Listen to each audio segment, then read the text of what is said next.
And good afternoon, Pittsburgh Steelers fans. Welcome to another edition of Steelers Brunch with Tony. I am your host, as always, Tony Defeo. And I thank you for joining me on this fine and warm and sunny Sunday afternoon. I hope it's great weather wherever you are. Thank you for joining me again. And before I get started, as always, I would like to encourage you to like our YouTube channel, the Behind the Steel Curtain YouTube channel, where we bring you podcasts each and every day. There's obviously this show. There's the Let's Ride, the new show by Behind the Steel Curtain deputy, or I'm sorry, not deputy editor, co-editor Jeff Hartman, the returning Jeff Hartman. It's a great show. Check it out. It's every morning, Monday, Wednesday, and Friday. There is The Standard is the Standard. There's the Live Mic, hosted by deputy editor Michael Beck. There's Beck in Black, hosted by Michael Beck and Jeffrey Benedict. That's great stuff. There is The Stat Geek, hosted by deputy editor Dave Schofield and his big brother. There are just so many. Steelers Preview, if I already mentioned that, forgive me. There's Steelers Q&A each and every Monday at 5 o'clock, hosted by yours truly and Brian Anthony Davis.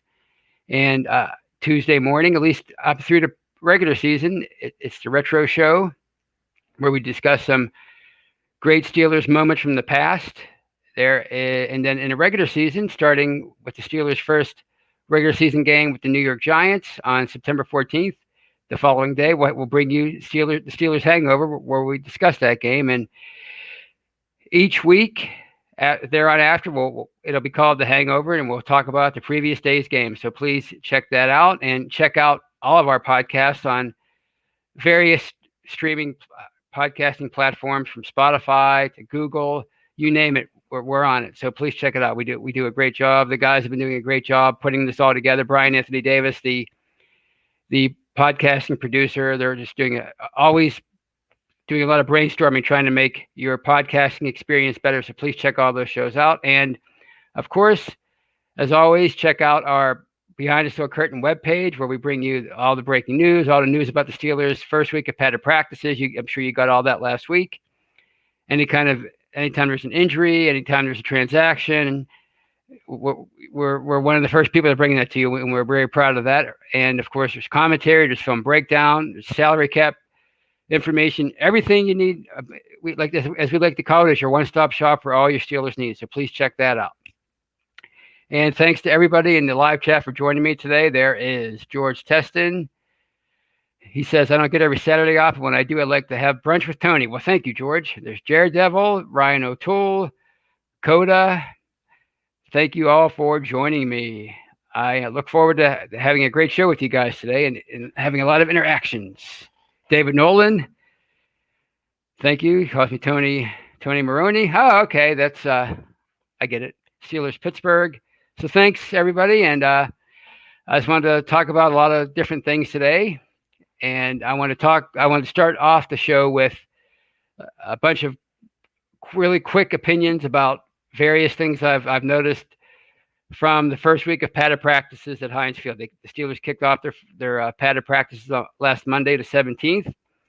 And I think their only day off was Thursday. So they had 4 full days of padded practices. So I wanted to share some of my observations with you. And the first thing, I think the biggest thing that come out of week 1 is all the great stories and all the praise you're hearing about quarterback Ben Roethlisberger. You know, as I wrote about the other day, it's normal for you to hear great stories about the franchise quarterback, that you know, and how he looks good and how he's a leader. But I think this year, with Ben coming off of a major elbow surgery that forced him to miss, obviously, all but 6 quarters of the 2019 season, I think it's more important than ever to hear great progress about him. You know, we're hearing about how hungry he is, how much of a great leader he's become. There was a story earlier in the week when Kevin Dotson, the new left tackle that they drafted in the 4th round, he suffered a minor knee injury. You know, by the way, he's fine, but there were reports that Ben went over and helped him off the field, which was great to hear. It's you don't always get that kind of stuff from a veteran franchise quarterback, so that was nice. But more importantly, more than anything else, is the fact that his arm appears to be on the way back. We heard the stories from Vance McDonald talking about how he was amazed at when he saw Ben throwing a pass off his back foot and hitting Deontay Johnson, the second-year receiver, in stride in the end zone. So that's great to hear. And we're hearing stories about how he's pushing his elbow and really testing it. And so far there have been no problems. So I think that can only be encouraging for a guy like that, because like it's cliche to say, but as Ben goes in 2020, that's where the Steelers will go.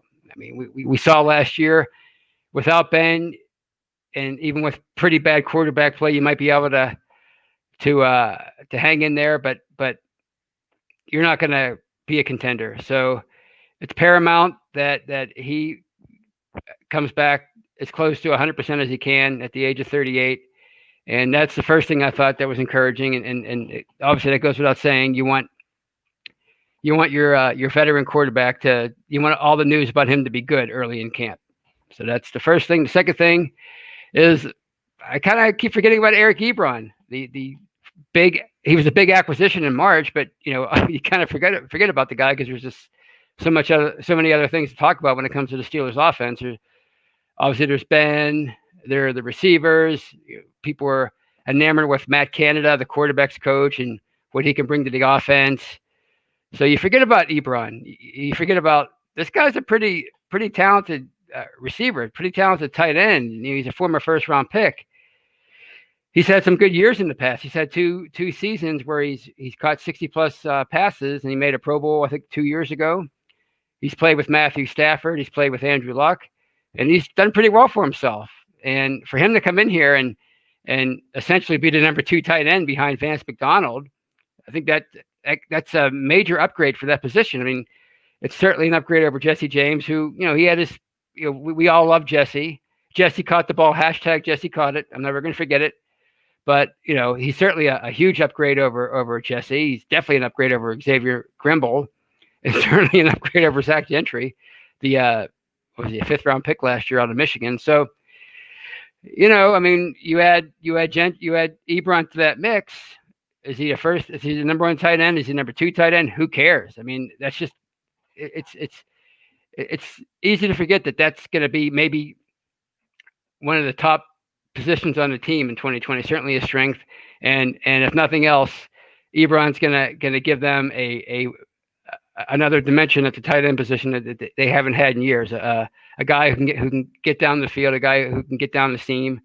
Certainly not a much of a blocker, but that's not why they brought him in. They brought him in to be a weapon. They brought him in to complement Vance McDonald. And if McDonald returns to his 2018 form, then look out. So that's the second thing that I thought was encouraging.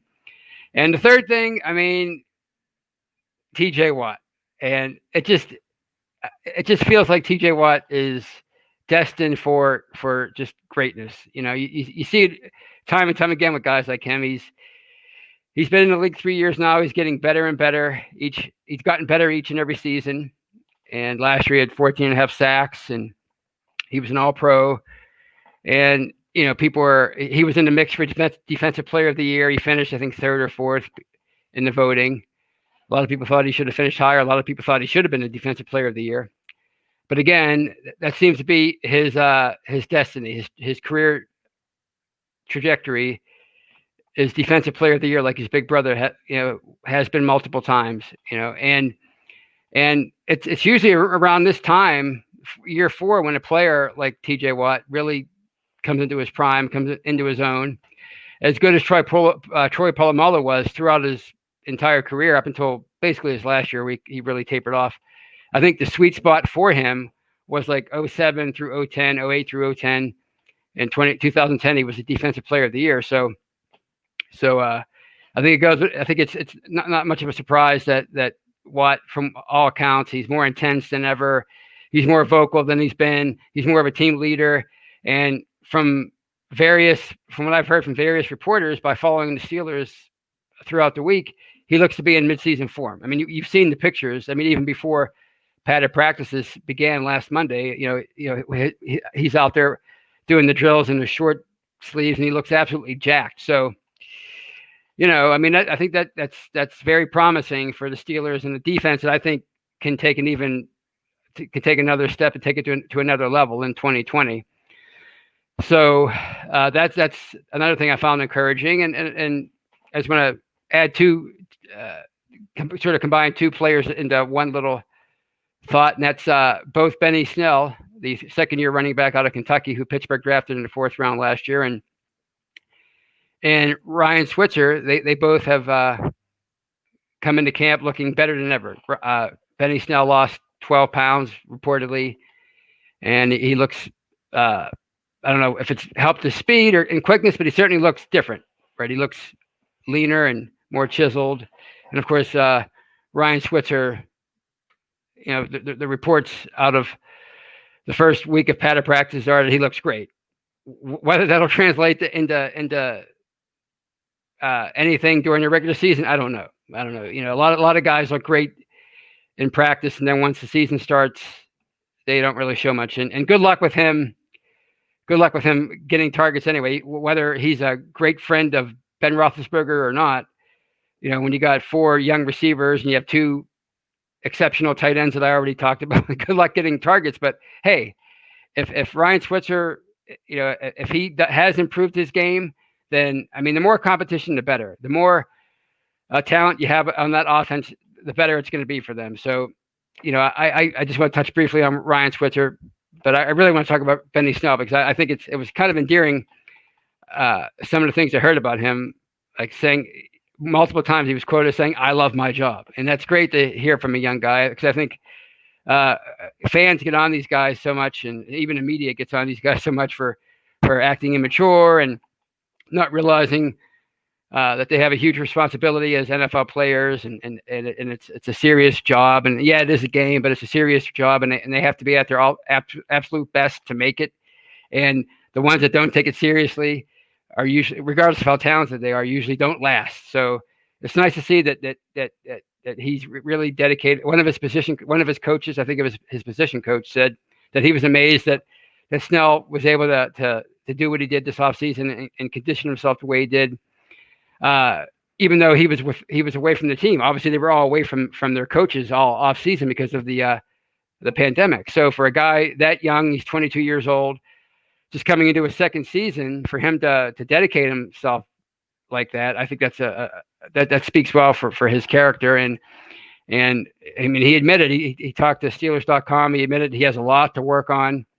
And a lot of people were excited about him last year coming into the year. He didn't really do a lot in the beginning of the season, but he came on at the end of the year. He finished with 426 yards after down the stretch when Connor was dealing with injuries. So does this mean that he's going to be the workhorse of the future, starting maybe as early as 2021 if Connor doesn't come back? A lot of people, saying he's not going to come back, and why would you sign a guy that's been as injury plagued as Connor? Why would you sign him to a second contract? So I think that's encouraging. At the very least, I think he might insert himself into the offense more in 2020 just by improving his conditioning and getting better as a pro. So I think that speaks well, and that's very encouraging for the running back room. So I just wanted to give a shout out to Benny Snell Jr. for taking his conditioning up to another level, and we'll get to see very shortly, as little as a few weeks, if that elevates his game as a pro running back. So he could be an important member for their immediate future if James Conner isn't in their future after the season. So what else I want to talk about? I as far as bad news, you really haven't heard much bad news. I don't know if that's because the news has been censored. Mark Madden, who's a local legend on the radio, local radio sports talk show host, he's convinced that the Steelers have been censoring the news. Our own Flip Fisher, he's concerned about the small pool of reporters. And Madden, you say what you want about Madden, but he has his sources. So if he's saying it, I'm inclined to think it's true that the Steelers are kind of, and it's why wouldn't they censor their news? I mean, if most of the news is coming through Steelers.com, you're only going to get usually the good stuff, right? So, but I haven't heard a whole heck of a lot about Mason Rudolph so far. All the news has been about Ben as far as the quarterback room is concerned, and And I don't know if that's good or bad, because that's one of the things I was intrigued about, especially with no preseason games. How has Rudolph improved after his second year, where he was just thrust into action? He appeared in 10 games. He wasn't a total disaster, but he wasn't great either. He struggled often. So I'm interested over these next 2 or 3 weeks of padded practices. I'll be interested to see how Mason Rudolph, what we hear about him and about his progress. So, and one more thing is, and I don't know if this will continue, but 1 week in, and we haven't heard about any outbreaks as regards to the pandemic, to the coronavirus pandemic. No players have tested positive. Certainly no Steelers players, and you haven't heard about any other NFL players testing positive since the padded practices began last Monday. And I think that's good news, but it's also, you have to remain cautious about it, because these guys are essentially in a bubble at training camp. They're subjected to nightly bed checks. They're tested frequently. These coaches keep a better track of them during training camp, and so can their teammates. They can hold each other accountable. The true test will be like we saw with Major League Baseball. The true test will come once the season starts, and these guys are sort of on their own a little bit during the week. Maybe they're on the road. Do they go out and party? Do they go out and look for love, so to speak? Even at home in Pittsburgh, how are they conducting themselves throughout the week? Are they going out and partying all night, or are they being responsible, knowing that all it could take is 1 or 2 guys that could spread this virus throughout the team, and then what happens then? Are they going to forfeit a game, forfeit a couple of games, or totally screw their season up, right? So far so good when it comes to that, but we'll see what the future holds when it comes to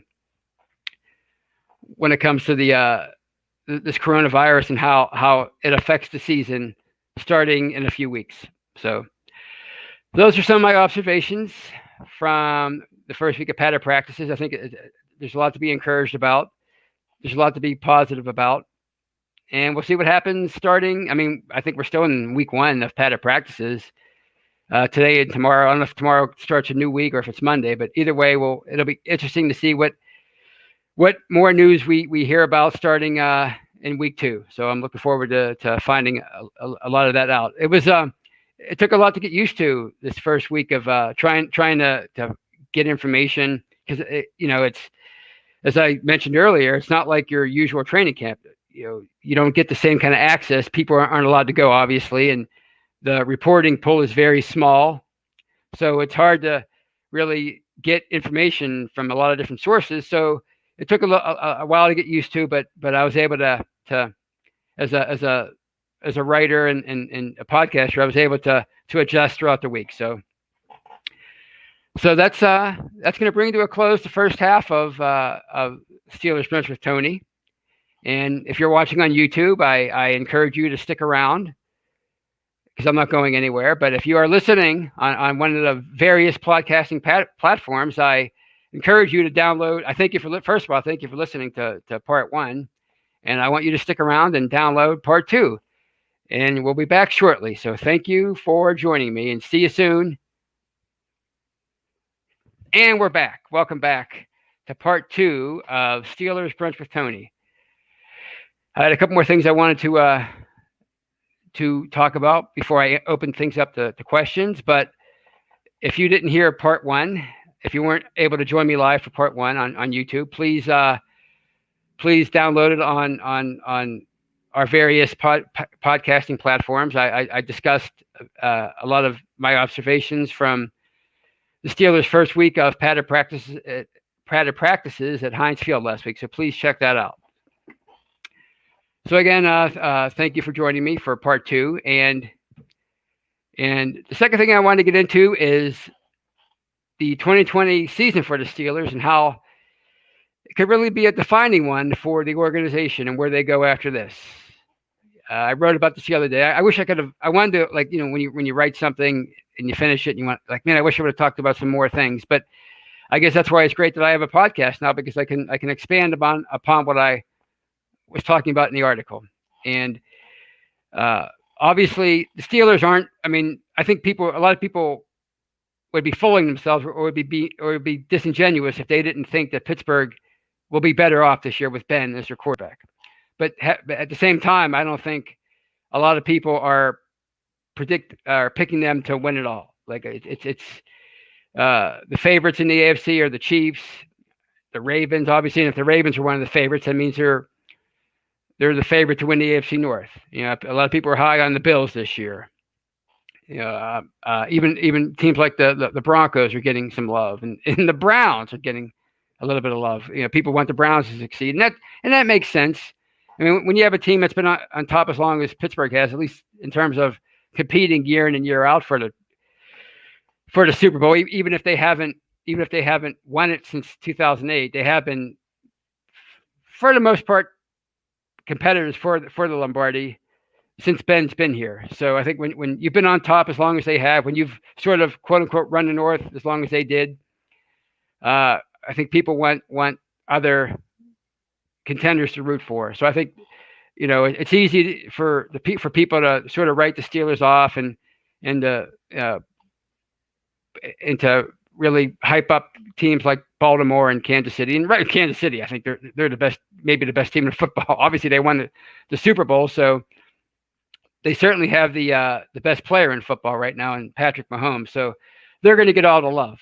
But it doesn't mean the Steelers still don't have high expectations. You know, if you're a Steeler fan, which you are if you're watching this, then you know that for you, it's probably Super Bowl or bust every single year. And as I said, they haven't won it in 12 years. They haven't been to the Super Bowl in 10 years. They haven't been to they haven't won a playoff game in 4 years, and they haven't been to the playoffs since 2017. So,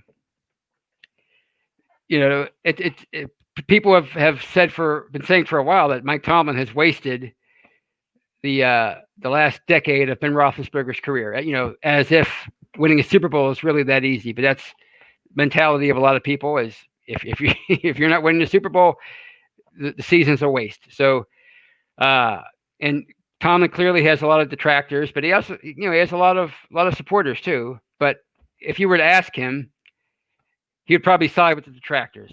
It just hasn't been good enough.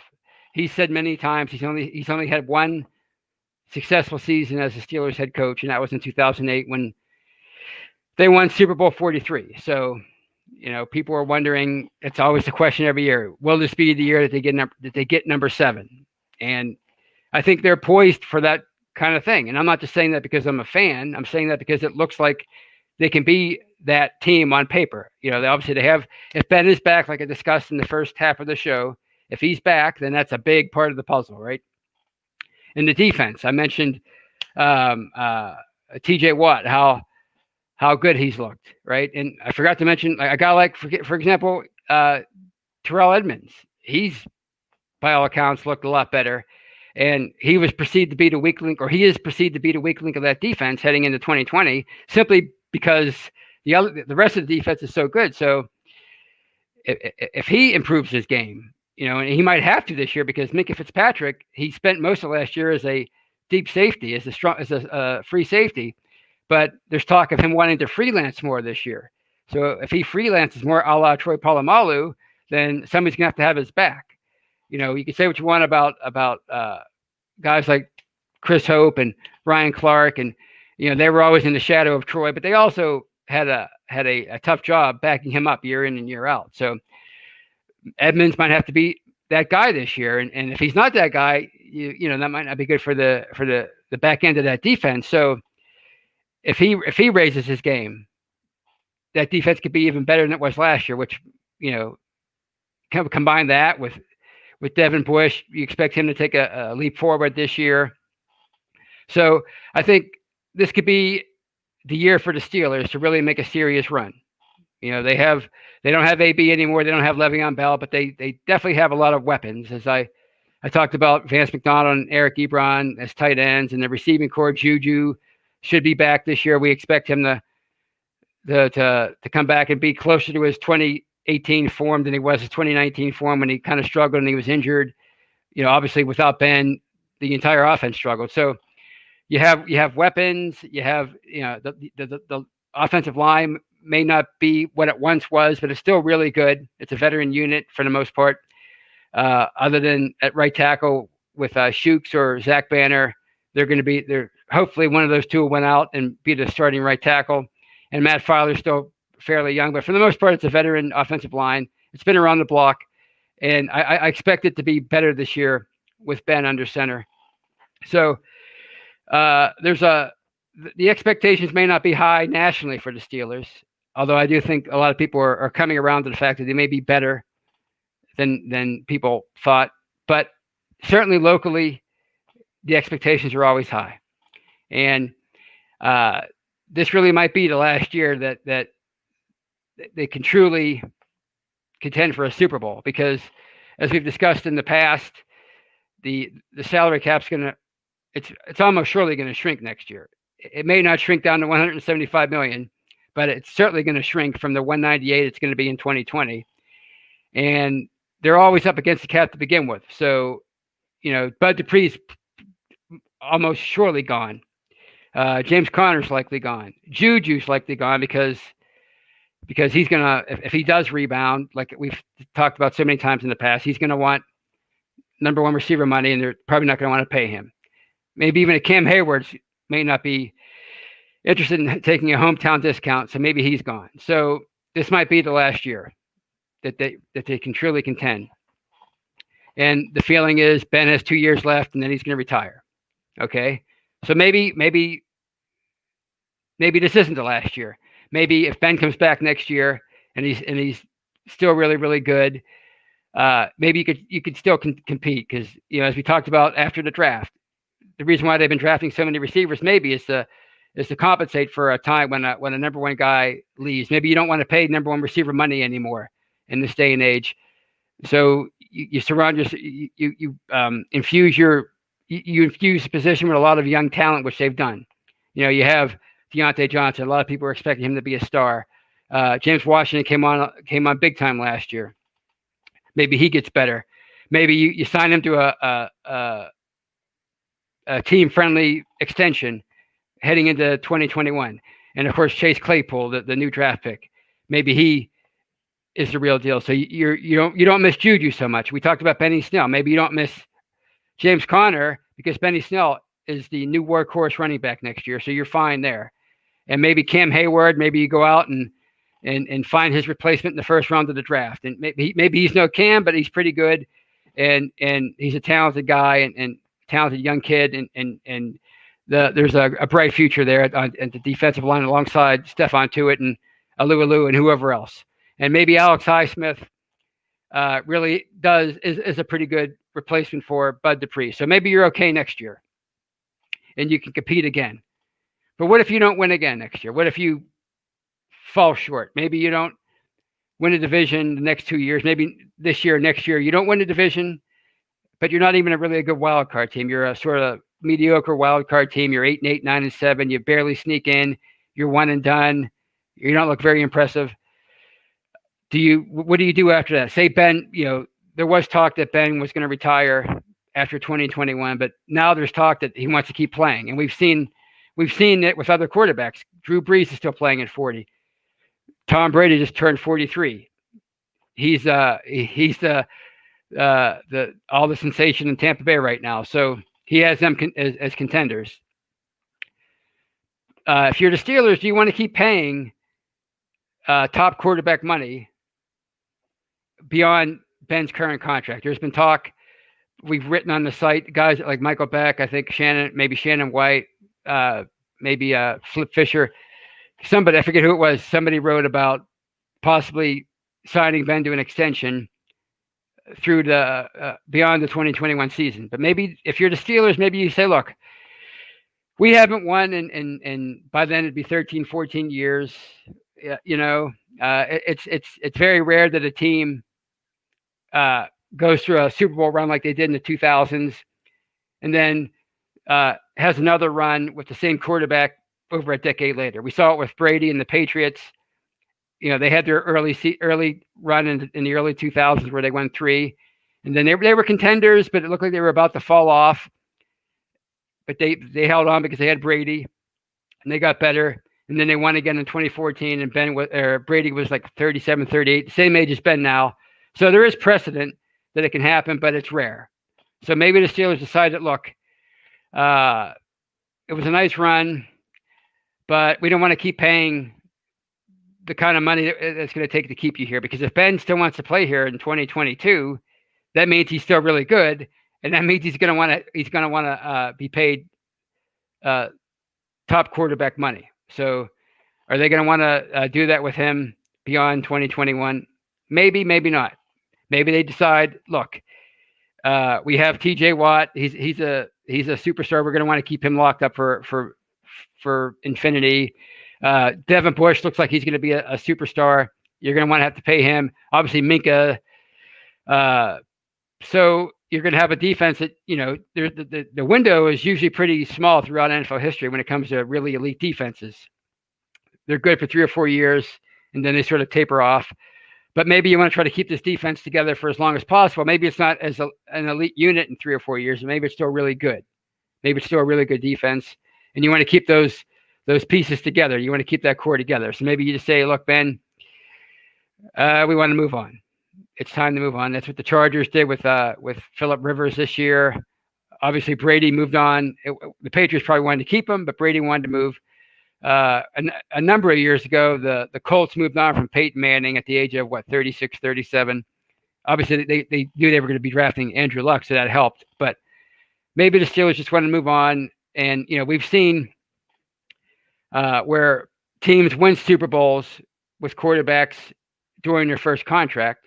Then once these guys start getting paid big money, it's harder to build a roster around them. So maybe Pittsburgh just will want to go in a new direction. Kevin Colbert said he's on a year-to-year basis when it comes to his contract as the general manager. Mike Tomlin will be in his 15th, 16th year by then. Bill Cowher lasted 15 years, and he decided to move on. People always talk about, the Steelers wanting to retain Tomlin, but what never gets discussed is Tomlin wanting to stick around. Maybe he doesn't want to stick around after 15, 16 years. Maybe he's burned out. Maybe he wants to spend time with his young sons, who I think the one just is playing football in college right now. So maybe he wants to be there for him. Maybe he wants to be there for his other son, who's I think is a football player too. So who knows? So this could be it right now. This could be the year that they really go for it and try to win it all. So this could be a really defining year for the Steelers. As cliche as it is to say, this could be one of those crossroads seasons. So it's pretty interesting because it's been 12 years. Whether you're a Tomlin supporter or not, it's been 12 years since they won a Super Bowl, and 10 years since they've been to one. And it's what happens in these next couple of years could define Tomlin's legacy. It could define Big Ben's legacy, although I think his legacy is pretty well set in stone. But certainly Tomlin's legacy could be defined one way or another by what happens over the next couple of years. We saw what winning Super Bowl 40 did for Bill Cowher's legacy. It cemented it. He probably wouldn't be in the Hall of Fame right now if it wasn't for that Super Bowl 40 win. So that's the next topic I wanted to discuss. And I wanted to talk about one little thing before I open things up to questions, because I feel like I don't spend enough time answering questions. So I just want to spend a few minutes talking about one little camp battle, and then I'm going to open things up to questions. And that's the battle I want to talk about is the one for slot corner between Mike Hilton and Cam Sutton. And it seems to be sort of a contrived battle, either by the fans or by the media or maybe even by the team, because it doesn't seem like there really should be a battle for that position. Because Hilton has his weaknesses. Hilton is a guy that was an undrafted free agent who they found the Patriots missed on him, and the Steelers picked him up. 2017, he made the team and quickly became a sensation. And you hear about a lot of training camp sensations, but not all of them turned into what Mike Hilton was able to turn into. And that's one of the better slot corners in the NFL, a guy that the position they were looking to fill for a number of years. So I know he's not a he has his flaws. Mike Hilton does. I mean, Jeffrey Benedict talked about this. A lot of people have talked about this. He's not the best in coverage, which that's a pretty big flaw for a cornerback, obviously. But he's pretty good. He's pretty good. If you look at most of the rankings, he's always around the top 10. And when it comes to naming the best slot corners in the NFL, so with the Steelers defense that it finally got over the hump when it came to its secondary. There were so many problems with that secondary for years, and it took them so many years to build it from so many failed draft picks, and they went out and they signed Joe Hayden. They signed Steven Nelson. Obviously, they found Hilton. That was the diamond in the rough again that they were able to develop. They found him. They went out and traded for Mika Fitzpatrick last year. It looks like Terrell Edmonds is upping his game. So why would you want to upset the apple cart when it comes to that secondary and that defense overall by benching one of the better slot corners in the game? First of all, you're paying him $3.2 million this year, Mike Hilton. And second of all, Cam Sutton's also heading into his final year of his rookie contract. So what I think, and this is just my theory, my conspiracy theory, is I think that the Steelers, I think it's their hope that Cam Sutton makes it close, that it's a close race, but ultimately there's enough there that Mike Hilton keeps his job, and Cam Sutton can go back to being what he's been since he's been here, and that's a versatile weapon in that secondary. He could play on the outside, he could play the slot, he could play some safety, and I think they're hoping to hide him this year and sort of groom him to be Mike Hilton's replacement next year, because they're both going to be unrestricted free agents next year, and I don't see the Steelers franchise tagging Mike Hilton next year. That's just too much money, and he's going to want to be paid. He's making $3.2 million this year. Again, he's one of the better slot corners in the league, so he's going to want a huge raise next year. I think he's going to want a long-term deal. He wanted a long-term deal this year, and they couldn't reach an agreement on one. So I think what they're hoping it's going to be. I think it's going to sort of be like 2008 when everybody knew that Bryant McFadden, who was the guy that they picked in the second round in 2005, they knew he was gone. He had elevated his game to the point over his first 4 years where they knew he was going to get the big money in free agency, and they were grooming big play Willie Gay to be his replacement. You remember that 2008 season? He made that interception against the Ravens late in the year to clinch the division, and Mike Tomlin was sort of going out of his way to heap praise on him. Big play Willie Gay. Gave him the big hug in the locker room or in the tunnel or wherever it was. So I think they were grooming him, and obviously that experiment didn't work out so well because Willie Gay had to sort of reinvent himself, and then eventually he became the player that they thought he would be later on in his career. But it didn't work out so well. But that was the plan. And I can certainly see that being the plan this time around. You hide Cam Sutton,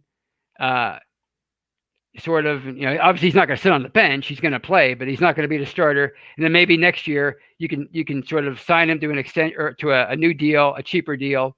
Then you would have to give maybe you sign him to $3 million that you're paying Mike Hilton this year over a multi-year deal, and then he's your new slot corner, and then maybe he can be the future starter for Joe Hayden if you decide to move on from Joe Hayden. If he gets to be too old or too expensive, and you want to cut ties with him. But as far as Mike Hilton losing his job this year, I just don't see it. I just don't see them again making change, but they don't have to. Right? Because I think if you did that, if you decided, Cam Sutton, as Jeffrey Benedict has said, Cam Sutton's better in coverage. But if you put Cam Sutton out there this year as your starting slot corner, you're probably going to wind up losing both him and Mike Hilton next year, because Mike Hilton already has enough tape out there that even if he does sit on the bench this year, which if he does lose the job, he's still going to play because he'll just take over for Cam Sutton's role. So he's still going to play, and he's still probably going to get paid next year. So they're both going to get paid. So you're going to lose both of them, I think. So I think, again, Steelers are probably hoping it's close, and then Mike Hilton retains the job. The next year, Cam Sutton's your new slot corner. So those are all the topics I wanted to discuss today. And now I will take 5-10 minutes and answer some questions. So please ask away, as I always say. Here's a comment from Ezra. I'll start off with Ezra regarding Willie Gay.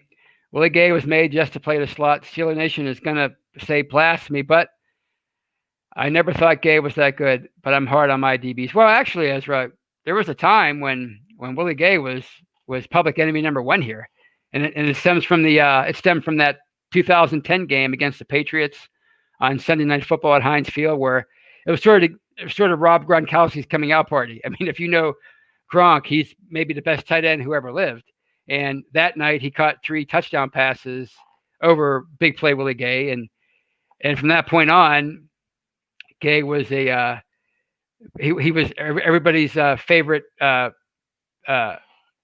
target for criticism. And then, of course, he with the help of Cardinal Lake, who was the secondary coach back then, he sort of helped Gay become a very good player. And he was a starter here in like 2013, 2014, that era. But as you said, he was better suited for the slot. It just so happened that he was the best, like one of the better corners they had at a time when the secondary was weak. So you are right. He was better as a slot. And, you know, if he were on this team right now and a little younger, he probably would be a slot corner and not a starter on the outside. He was better suited for the slot, just like Mike Hilton is better suited for the slot. And he could never be an outside corner, but he's one of the better slot corners in the league. And, you know, it's practically a starting position now in the NFL. I looked up some stats on Touchdown Wire, one of the websites I researched for this show, and he had 510 snaps last year. So that's a lot of snaps for a quote unquote non-starter. So that's a good point about Willie Gay. He was he certainly was the prototypical slot corner, and he really shouldn't have been a number 2. But again, Brian McFadden back then was leaving for big money, and they knew they weren't going to retain him, so they were hoping Willie Gay would be the number 2 guy, and he really was not. He was a disaster in 2009. So let's see. Here's one from Donald Nolan. Did you hear Mason's interview today? He sounds like he's ready to be a starter. Do you see him trying to go somewhere else next year to be starter if Ben commits to more years? Well, he has next year is his last year of his rookie deal. So he'll be here next year. But if Ben sticks around beyond 2020 and the Steelers somehow decide they want to pay him the money he's going to want to stick around, which would be about $30 million a year, I would say, I'm talking about Ben, then yeah, if Mason feels like he could be a starter, and if he does improve his game this training camp and next training camp and preseason, then yeah, why definitely. I mean, there's a premium for, you know, there's always a shortage for really good starting quarterbacks. And if you think you've found one, I mean, look at Brock Osweiler is a perfect example. He's a good example, but a bad example too, because he took over for Peyton Manning when Manning was hurt in 2015, and at just the right time. And he started 7 or 8 games. They won the Super Bowl. He was a free agent. He got the big money. Turns out he wasn't all that good, but who knows? Maybe 2 years from now, as I've talked about in the past, maybe they move on from Ben because they want to see, they feel that Mason's the guy, and they want to give him that, maybe not $30 million a year, but maybe $15, $20 million a year to be their new starter. So it's good that he gets the confidence. And as I mentioned in the first half of the show, I'm looking forward to seeing his development this training camp over the next, I guess there's probably 2 weeks to go, I would assume, of padded practices before they start getting ready for the Giants, before they quote unquote break camp, and then have to get ready for the Giants that week before that Monday night game on the 14th. So that's the news I'm looking forward to is hearing more about Mason Rudolph and other guys like Shannon White talked about. Ulysses Gilbert, the 6th-round pick from Akron last year, the inside linebacker. That depth at inside linebacker was a big problem or a big concern heading into this year. And as Shannon pointed out, Gilbert at the very least has the same kind of athleticism as a Devin Bush, as a Ryan Shazier. So if he has elevated his game this training camp, which many people say he looks a lot better. If there is an injury this year, which, I mean, let's be real. What are the odds that both Vince Williams and Devin Bush last 16 games without getting hurt? It's a tough game, obviously. So if he can come in and play a game or two for one of those guys and not have a huge drop off, I think those are the kind of things I'm looking for. Let's see, what do we have here?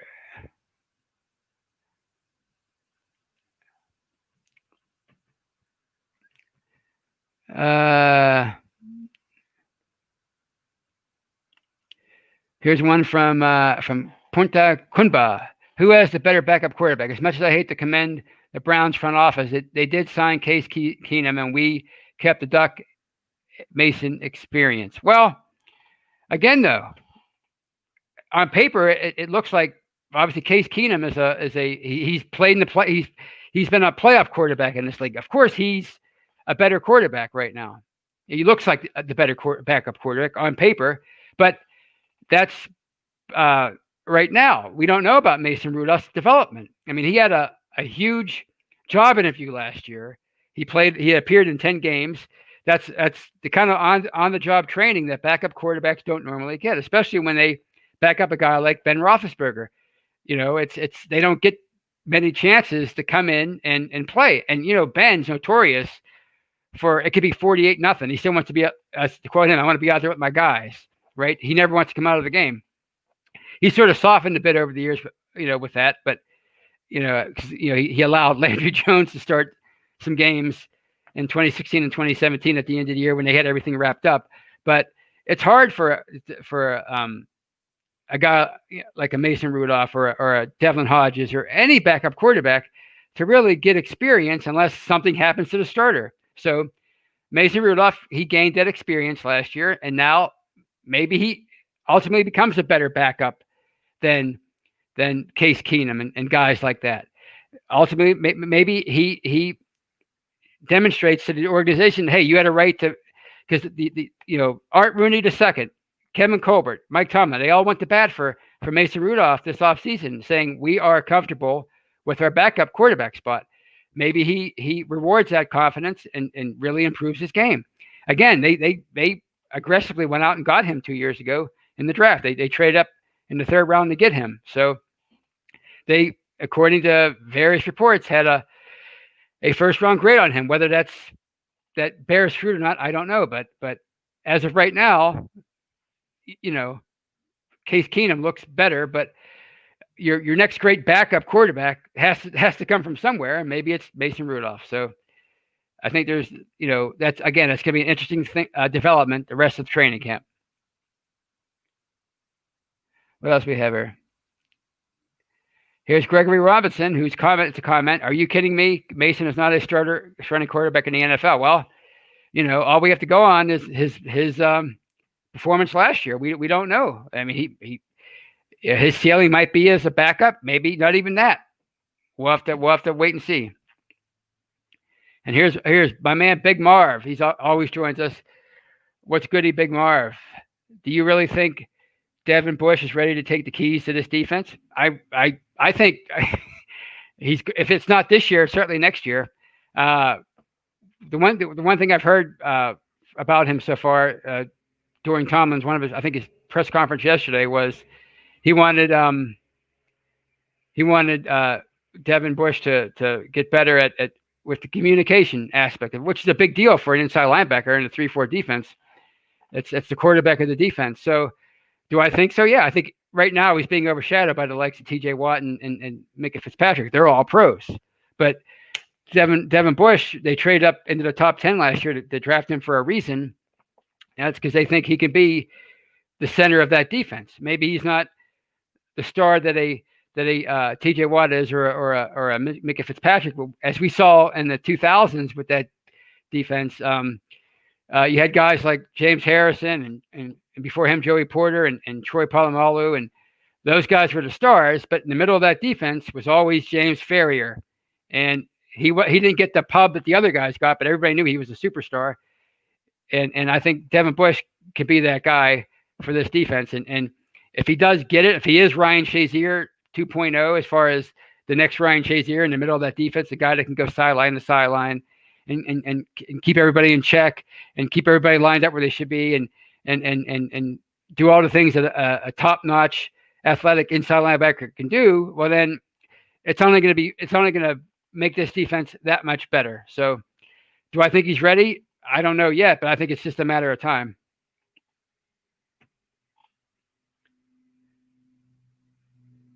Here's some news from Donald Nolan. Steelers signed tight end Kyle Markway, just posted. So I guess that's just breaking news. So thank you, Donna, for that breaking news. All right, what else we have here? Take a couple more, and then I'll bid you all adieu. All right.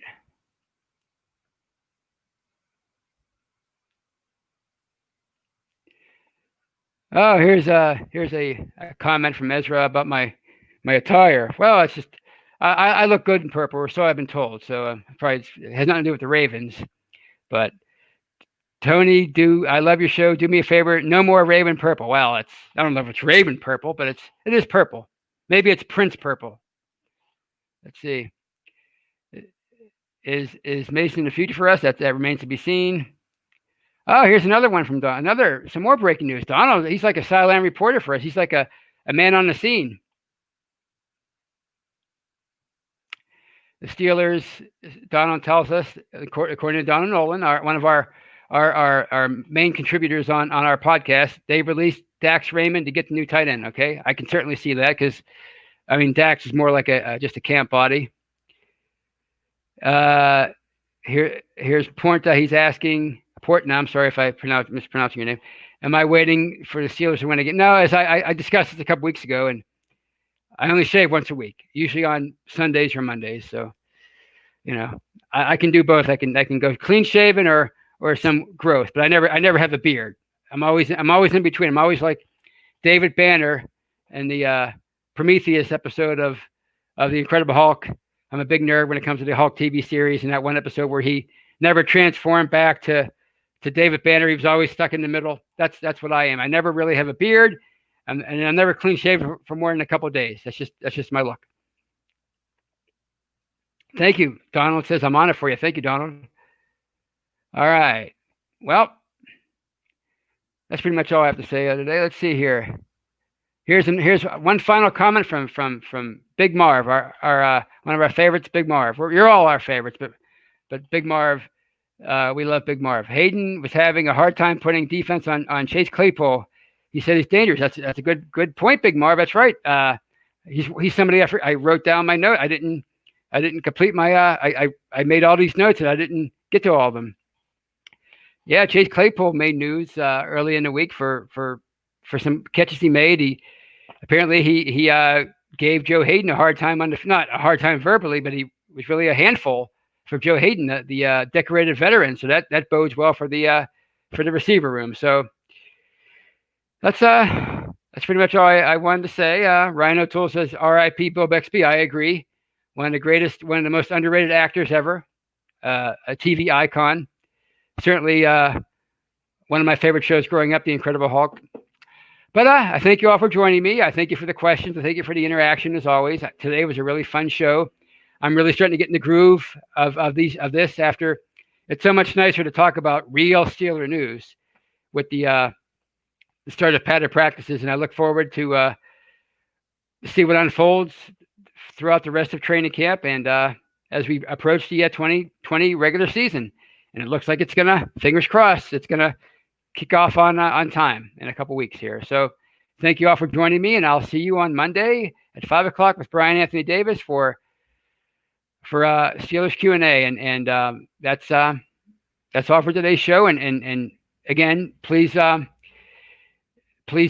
if you're listening on a podcast, one of the podcasting platforms, please download the first half of the show and download the second half. And everybody out there in Steeler land and YouTube land and podcast land, have a great weekend.